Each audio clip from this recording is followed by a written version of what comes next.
Sí, muchas gracias. Perdón los inconvenientes técnicos. Estamos de vuelta. Bueno, vamos a continuar con el tratamiento de las epilepsias.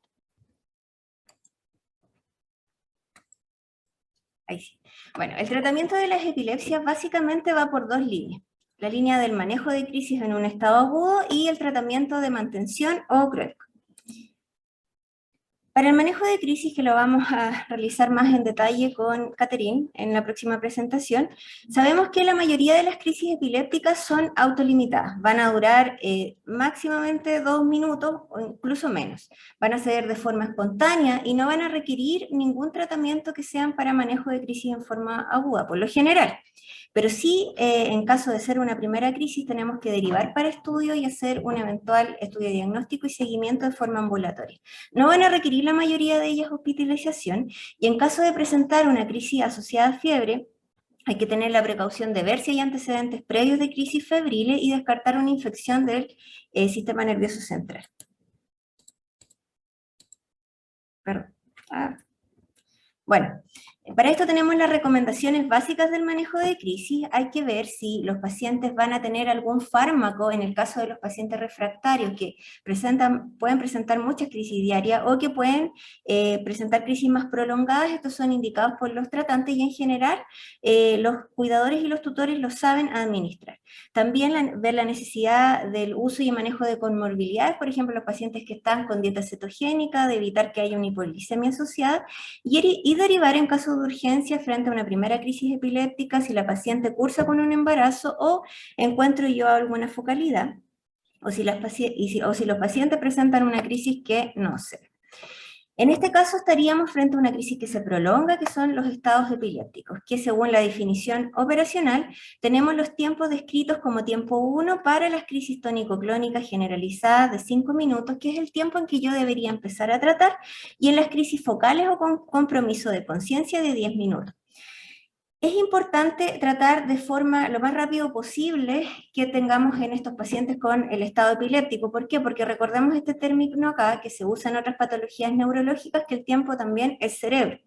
Aquí llegamos al tiempo 2 de la definición operacional, en el cual ya puede haber un compromiso a largo plazo, como pudiera ser muerte neuronal, daño celular, que se va a mantener a lo largo del tiempo, y que es lo que queremos evitar.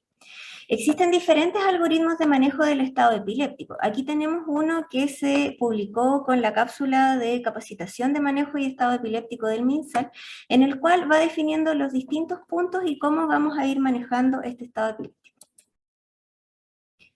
Entonces, en el tratamiento más crónico o el tratamiento de mantención de mis epilepsias, tenemos dos líneas principales: el tratamiento que es farmacológico y el no farmacológico. Para esto, como mencionábamos, vamos a tener que aplicar lo que es nuestra medicina de precisión para tratar las etiologías específicas y los tipos de epilepsia que voy a tener. El otro importante también es considerar esta nueva nomenclatura que tenemos de los fármacos que se prefiere determinar como anticonvulsivos o anticrisis, debido a que anteriormente se llamaban fármacos antiepilépticos y en realidad el fármaco lo que hace es evitar que la crisis se produzca, pero no va a tener un efecto curativo sobre la epilepsia. Bueno, dentro de los diferentes fármacos para la epilepsia, sabemos que en los últimos 30 años se han aprobado aproximadamente 20 nuevos medicamentos por la FDA, y de ellos 2/3 producen incluso que no haya ninguna crisis epiléptica.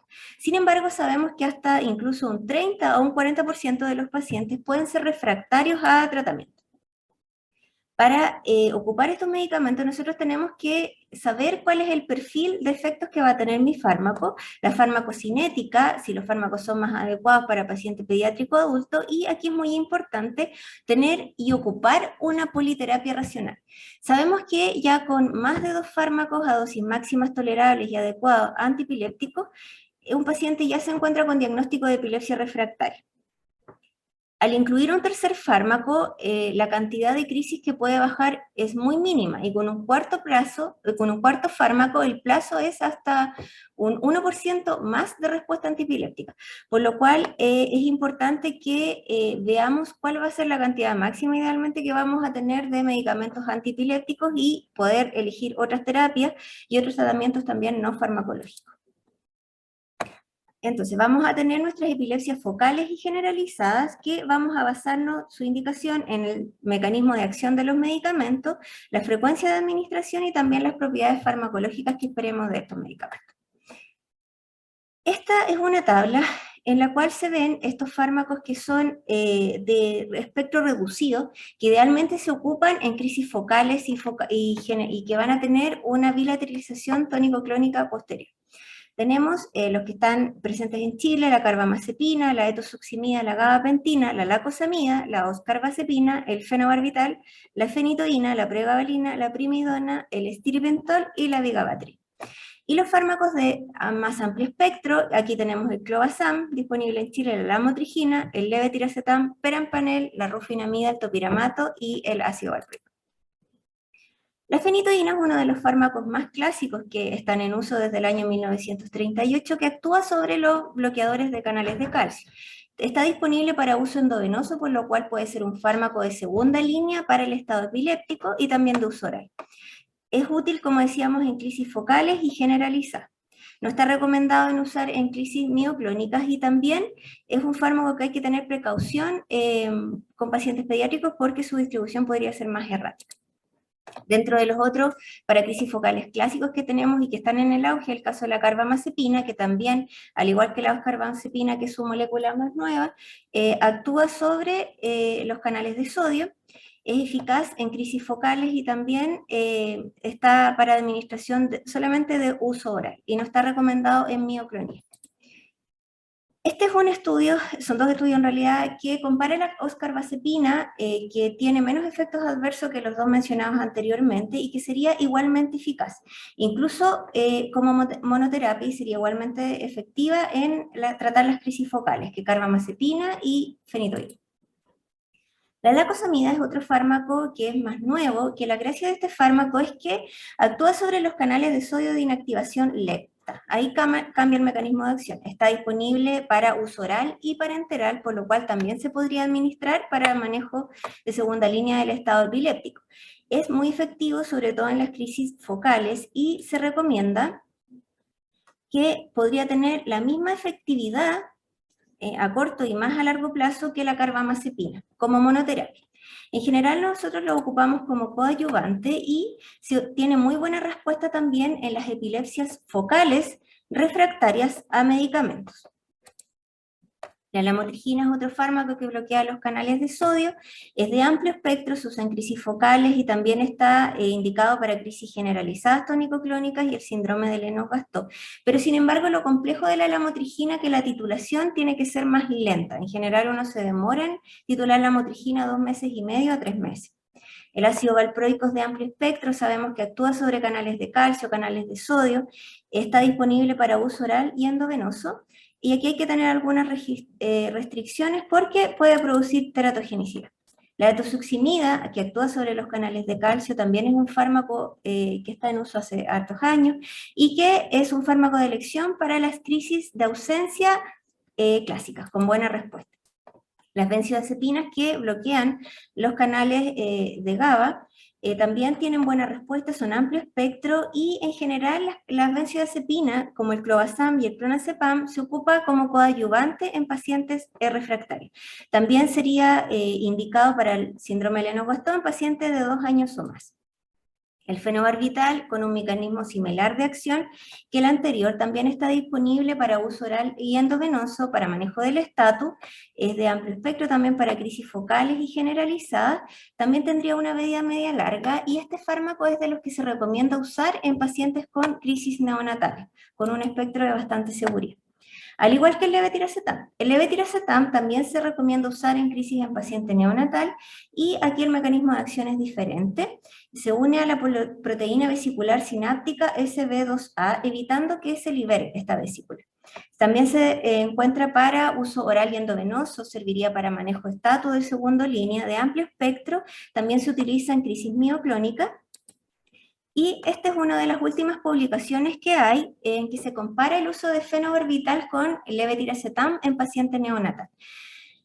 En este estudio se concluye que el fenobarbital sería más efectivo que el levetiracetam para el tratamiento de crisis neonatales, pero es más estudiado, se ocupan dosis máximas que en levetiracetam, por lo cual faltarían algunos estudios con levetiracetam. Y la otra complicación que podría tener el fenobarbital en paciente neonatal es que puede hacer ceder la crisis motora, pero mantener la crisis electrográfica, por lo cual nuestro paciente podría estar con crisis, y si no tenemos un monitor de electroencefalograma en este caso, podríamos no darnos cuenta que está con crisis. Ese sería uno de los riesgos y precauciones que habría que tener con el fenobarbital. El perampanel es un fármaco nuevo que actúa sobre los receptores de AMPA, de presentación oral y también de más amplio espectro, en crisis focales y generalizadas, y también se plantea su uso en epilepsias mioclónicas progresivas. El topiramato es uno de los fármacos clásicos también, que actúa sobre los receptores AMPA y kainato, también aprobado por la FDA para el manejo del Lennox-Gastaut y en general tiene buena respuesta. Es de amplio espectro también. La vigabatrina es uno de los fármacos más nuevos y la diferencia de los otros medicamentos es que actúa sobre la GABA transaminasa de forma irreversible, produciendo que esté más disponible en la sinapsis. Y además podría actuar sobre la vía del mTOR, por lo cual en algunos pacientes estaría recomendado. Es de espectro más reducido, sería eficaz contra las crisis focales y es un fármaco que se utiliza en los síndromes de espasmos infantiles. Aquí hemos visto en las últimas publicaciones cómo se avala el uso de vigabatrina asociada a ACTH, sobre todo en los pacientes que presentan un síndrome de espasmos infantiles de etiología estructural, que tendría mejor respuesta y sería más rápido en el cese de los espasmos que los corticoides como la ACTH o la prednisolona-sol.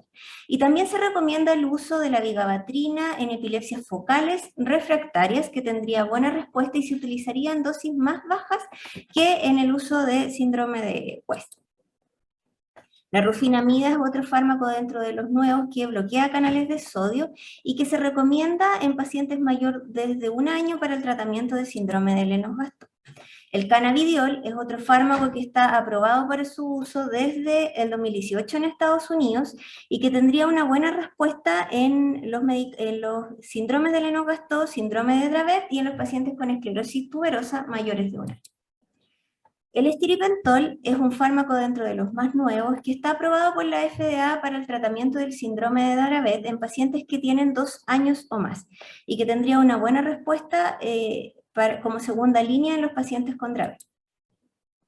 Lo complicado de estos últimos medicamentos es el alto costo. Si bien se pueden importar y tener en Chile, es muy difícil que puedan en el fondo comprarlo de forma mantenida los padres, pero son tratamientos que son muy buenos y muy efectivos en el tratamiento de estas patologías que mencioné.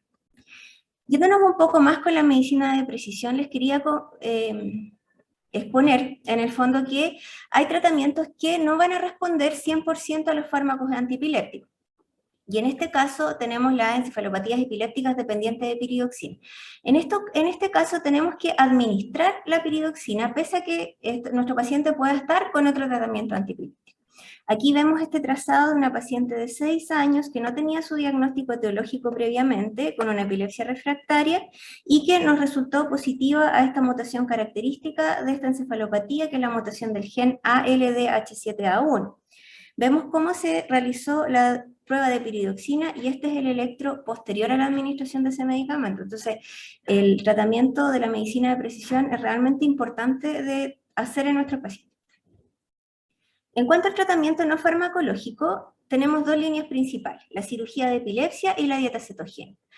La cirugía de epilepsia es un procedimiento que es electivo con altos estándares de calidad y que consideramos 2 tipos de cirugía de epilepsia principales.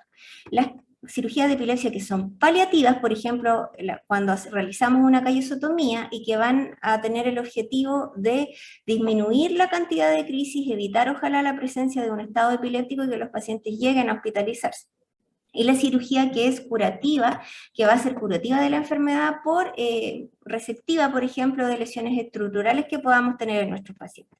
Los criterios generales aquí de cómo derivar son las epilepsias que van a ser tratables quirúrgicamente según la etiología y las fármacos resistentes. Aquí, como mencionábamos, las etiologías estructurales, considerar en estos candidatos, como las epilepsias temporales mesiales, nucleosis del hipocampo, el síndrome de Rasmussen, las crisis gelásticas en amartoma hipotalámico, malformaciones del desarrollo cortical, y otras causas que pueden estar asociadas a encefalopatías epilépticas, como el síndrome de Lennox-Gastaut. Bueno, aquí tenemos que la causa más frecuente de cirugía de epilepsia en adultos es la esclerosis hipocampal y en niños la displasia cortical. Y se ha demostrado que estos pacientes que tienen una etiología estructural, la respuesta quirúrgica es siempre mejor al uso de medicamentos antiepilépticos al largo plazo. La cirugía de epilepsia puede presentarse como opción de tratamiento en los pacientes que son refractarios de un 10 a un 50%.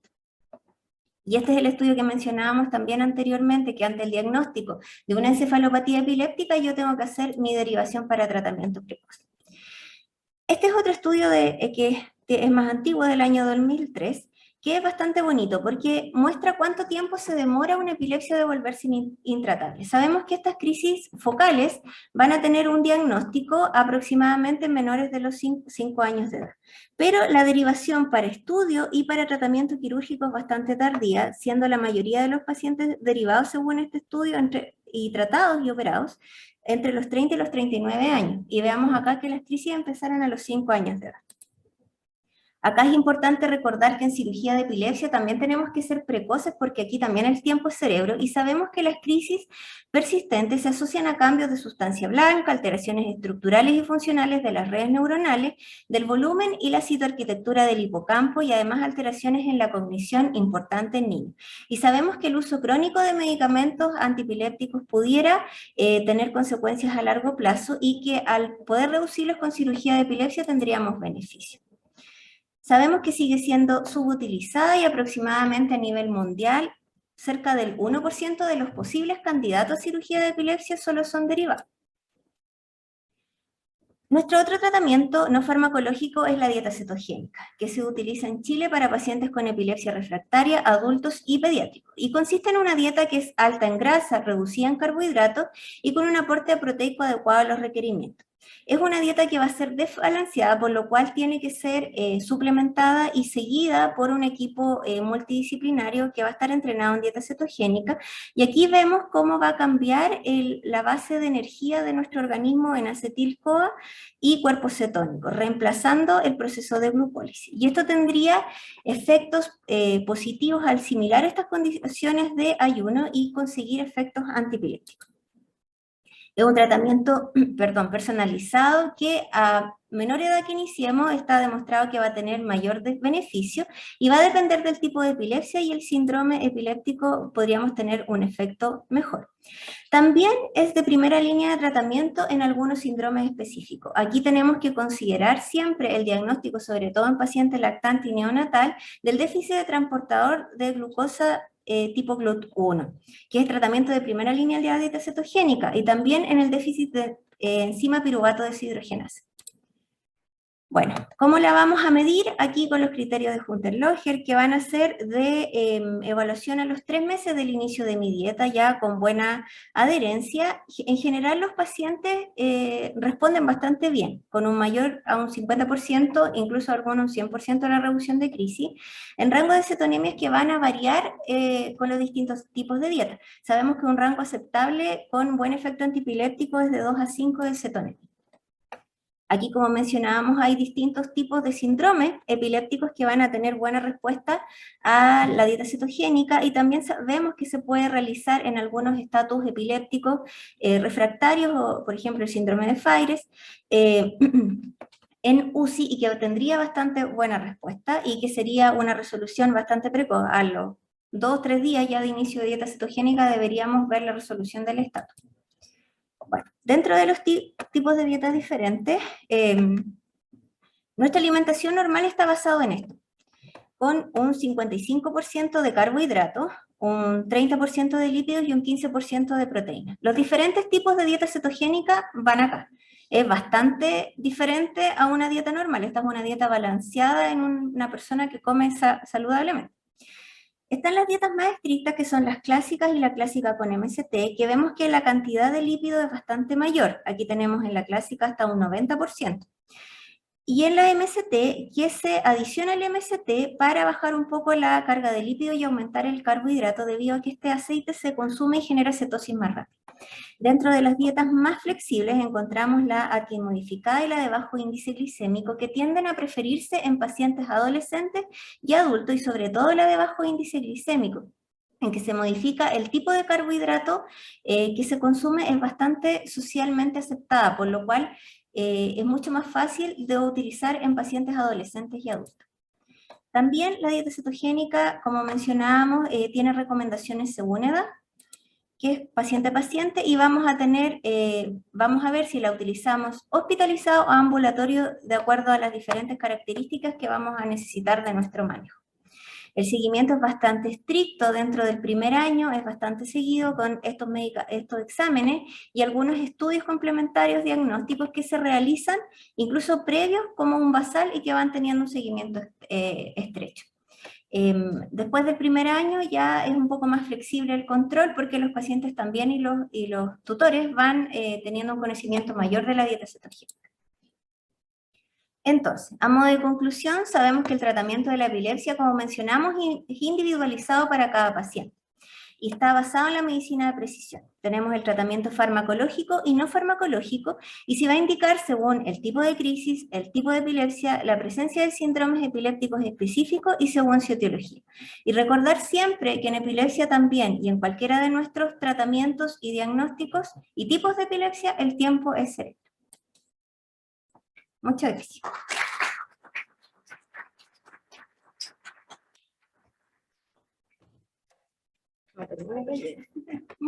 Medio peligroso.